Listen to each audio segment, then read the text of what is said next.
বেশি বেশি আল্লাহর জিকির করেন, সুবহানাল্লাহ, আলহামদুলিল্লাহ, আল্লাহু আকবার, লা ইলাহা ইল্লাল্লাহ, লা হাওলা ওয়ালা কুওয়াতা ইল্লা বিল্লাহ, এগুলো পড়তে থাকেন বেশি বেশি। নিজের জিহ্বাটাকে জিকিরে তরতাজা রাখেন, আপনার মনটা পবিত্র থাকবে ইনশাআল্লাহ।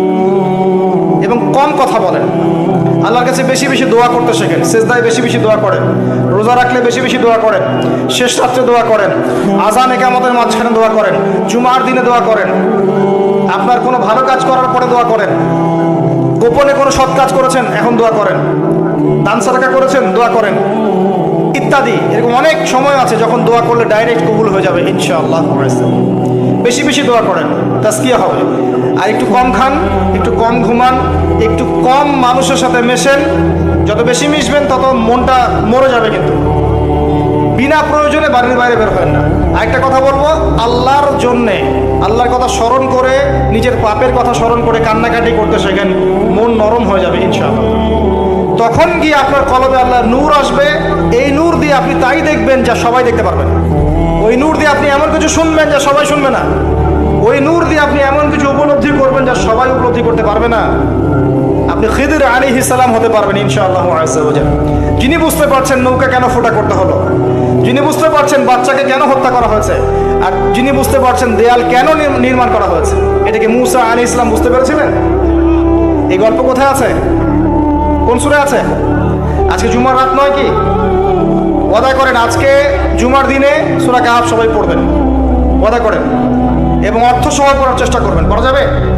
প্রথম 10টা আয়াত মুখস্থ করবেন, করা যাবে? আল্লাহ পাক তৌফিক দান করুন, আমিন।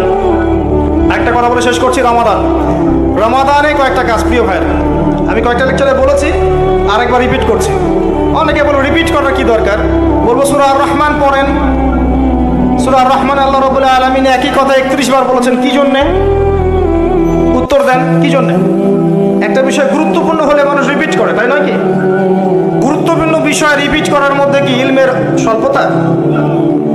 আল্লাহ রাব্বুল আলামিন 31 বার বলেছেন ফাবিআইয়ি আলাই রাব্বিকুমা তুকাযিবান। আর কোরআনে কি শব্দের অপচয় করা হয়? কোরআনে একটা শব্দের অপচয় করা হবে? যে কোরআনে আল্লাহ পাক একটা শব্দ দিয়ে পুরো সম্প্রদায়ের ঘটনা বলেছেন, ওই কোরআনে আল্লাহ পাক 31 বার একই আয়াত রিপিট করেছেন। কি বুঝলেন? গুরুত্বপূর্ণ বিষয় মানুষকে রিপিট করতে হয়। নবী সাল্লাল্লাহু আলাইহি ওয়াসাল্লাম নিজেও একই কথা 3 বার বলতেন যাতে মানুষ বুঝতে পারে। সুবহানাল্লাহ। এবার আসেন কি করবেন। প্রথমত রমজানকে একটা গনিমত মনে করেন। নবীজি বলেছেন যে এই মাসকে পেয়েছে, এই মাসকে পেয়েও গুনাহ মাফ করাতে পারে নাই, তার জন্য ধ্বংস। আর একটা মনে রাখেন, হাদিসটা যে এই মাসকে পেয়েছে এবং এই মাসকে পেয়েও তার গুনাহ মাফ করাতে পারে নাই, তার জন্য ধ্বংস। আমরা কি ধ্বংস চাই? কিভাবে এই মাসে গুনাহ মাফ করাবো? প্রথমত আমাদের আমল নামার হিসেব করতে হবে যে আমার কি কি পাপ আছে, মনে করার চেষ্টা করতে হবে আমার কি কি পাপ আছে, কি কি মনে পড়ছে আমি জীবনে কি কি বড় বড় পাপ করেছি। এইগুলোর জন্য আল্লাহর কাছে ক্ষমা চাইতে হবে, মুখলেস ভাবে, খালেস ভাবে বলতে হবে আস্তাগফিরুল্লাহাল্লাযী লা ইলাহা ইল্লা হুয়াল হাইয়ুল কাইয়্যুম ওয়া আতুবু ইলাইহি। নিজের চোখের পানি ছেড়ে দিতে হবে। ইনশাআল্লাহ আল্লাহ পাক আপনার সমস্ত গুনাহকে মাফ করে নেকি দিয়ে পরিবর্তন করে দিবেন ইনশাআল্লাহ।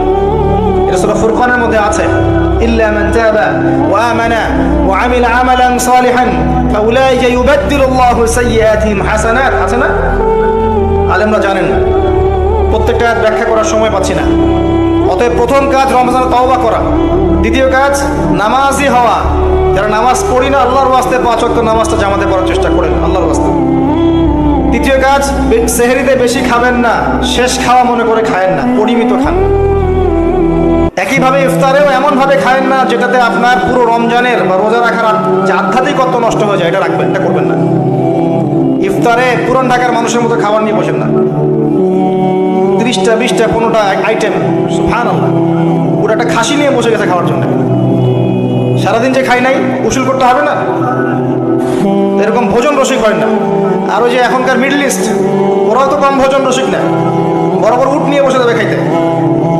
দেখবেন কত খাওয়ার যে অপচয় হয় আল্লাহ বলবেন। যাই হোক, এগুলো তাদের পার্সোনাল বিষয়, এগুলো তাদের ব্যক্তিগত বিষয়, এগুলো নিয়ে আমরা কথা বলতে যাচ্ছি না। তবে আপনারা বেশি খাওয়ার অভ্যাস করবেন না, একটু কম খাওয়ার অভ্যাস করবেন। এতে আপনি সুস্থ থাকবেন ইনশাআল্লাহ, এতে কোনো ক্ষতি নাই। যারা পরিশ্রম বেশি করেন তারা বেশি খাবেন, যারা পরিশ্রম বেশি করেন না খুব বেশি খেতে চায় না। আসেন রমজান মাসে আপনাদের জাকাতগুলো কালেক্ট হিসেব করবেন, কার কতটুকু জাকাত এসেছে। এই জাকাতগুলোকে রমজান মাসে দিয়ে দেওয়ার চেষ্টা করেন। শুধু জাকাতটুকু যদি আমরা ঠিক মতো দিতাম এবং সবার জাকাতকে যদি একত্রিত করা যেত, আমাদের এখানে বড় বড় অনেক মেগা প্রজেক্ট করা সম্ভব ছিল।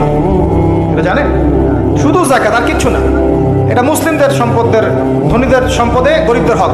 এটা নেন, নিয়ে গরিবদের মাঝে এমন এমন কাজ করতে পারবেন যেটা দিয়ে ওদের বড় বড় মেগা প্রজেক্ট করা সম্ভব ইনশাআল্লাহ। এই কাজটা আমরা করতে চাই না। অনেকে নামাজ পড়ে জাকাত দেই না, কোটি টাকার বাড়ি বানিয়ে বসে আছেন, জাকাত দিচ্ছেন না। সুবহানাল্লাহ। কবরে কি নিয়ে যাবেন? বাড়ি? ওই যে বাড়িতে তো থাকতেই পারছেন না, আল্লাহ তো রাখেনই নেই আপনাকে। ওই যে একজনের কথা আছে না, একটা বিশাল কেসা, বড় জান্নাত নির্মাণ করেছিল, পরে ঢুকতে পারে নাই। এটা কতটুকু সত্য আমি জানি না, তবে বাস্তবতা এখন এমন হয়ে গেছে। এবার 3টা 4টা 5টা 10টা বাড়ি, থাকার লোক নাই। একজন আছে ছেলে উত্তরাধিকার, সে প্রতিবন্ধী। সুবহানাল্লাহ। এই হলো জীবন। অথচ এই সমস্ত সম্পদ যদি আল্লাহর মধ্যে ব্যয় করতো, নিজেরটা রেখে, উত্তরাধিকারের হক রেখে, আত্মীয়দের হক রেখে, তাহলে কতই না ভালো হতো। মৃত্যুর সময় মানুষ একটা কথা বলবে যে আমাকে একটুকু সময় দেয়া হোক যাতে আমি সদাকা করে ভালো হতে পারি। দেখেন, এখানে বলবেন আমি নামাজ পড়ে ভালো হতে পারি, রোজা রেখে ভালো হতে পারি। সদাকা করে খালি বললেই হবে মুখ দিয়ে, এটা দিয়ে দিও আল্লাহ রাস্তায়, বাস শেষ। এতটুকু টাইম আল্লাহ পাক দিবেন না। আল্লাহ পাক বোঝার তৌফিক দান করুন, আমিন। রমজান মাসে যাকাত দিয়ে দেন, আল্লাহর ওয়াস্তে সাদাকাতুল ফিতর দেন, এবং বেশি বেশি মানুষকে ইফতার করান, বেশি বেশি ইফতার করান। প্রত্যেক দিনই ইফতার করানোর চেষ্টা করেন, মসজিদ ভিত্তিকভাবে, অ্যাসোসিয়েশনের মধ্য দিয়ে, সামাজিকভাবে, পলিটিক্যালি মানুষকে খাওয়ান, ইফতার করান। জিনিসপত্রের দাম কমিয়ে দেন, কাপড়ের দাম কমিয়ে দেন, এবং কাপড়ের দোকানগুলোতে এরকম মেয়েদের মূর্তি রাখবেন না, নগ্ন করে মেয়েদেরকে রেখে দিয়ে ড্রেস পরিয়ে রাখবেন না। এগুলো আপনার ব্যবসার হালালের মধ্যে হারাম ঢুকিয়ে দিবেন। এগুলো করতে যাবেন না। হোটেলের মধ্যে পর্দা টাঙিয়ে খাওয়ানোর ব্যবস্থা করবেন না।